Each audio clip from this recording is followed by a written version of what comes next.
Scrum, as you probably know, is made up of practices, theory, values, rules. But out of all of those components, the one thing that I would say that's a really great way to help a team get into some level of shape is to focus on one particular rule. Let me break it down a little. I had a Scrum team, they didn't want to do the sprint review. Daily Scrum was sometimes missing. Refinement was, neither here or there. And you don't want to force Scrum on anyone. At the same time, they're breaking the rules, they're not going to yield the benefits of Scrum.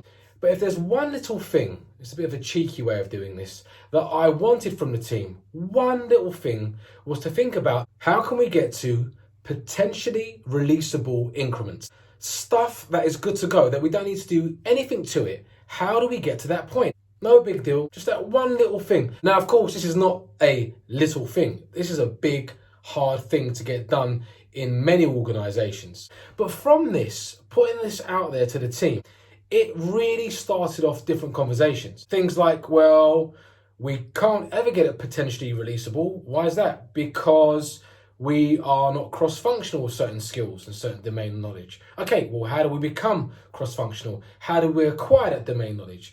We can't become potentially releasable. Why is that? Well, because actually it's going to go through a number of different teams and there's dependencies and it's just the way that it is. Okay, well, hold on. What dependencies could we maybe do something about? What kind of data do we need to get together to create a narrative to make an impact, to influence decisions? What kind of dependencies are out of our grasp and we maybe want to improve the agreement between teams? What is the art of the possible? By asking teams to think about being potentially releasable at the end of their sprint, it's not that they're suddenly going to wave a magic wand and everything's going to be perfectly integrated. There's going to be no dependencies. They're cross-functional, autonomous, and they've got all the domain knowledge. That's not the point of it.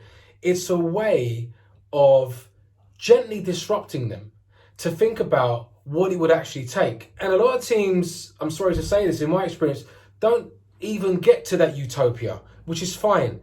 It's not about the destination. I know that's cheeseball and cliche, but it's really not. It's just about triggering people to think about what they can do to get things into a certain shape to reduce risk. That's why potentially releasable stuff is probably the most single important thing you can ask a team to think about. All right, thanks for watching. Until next time.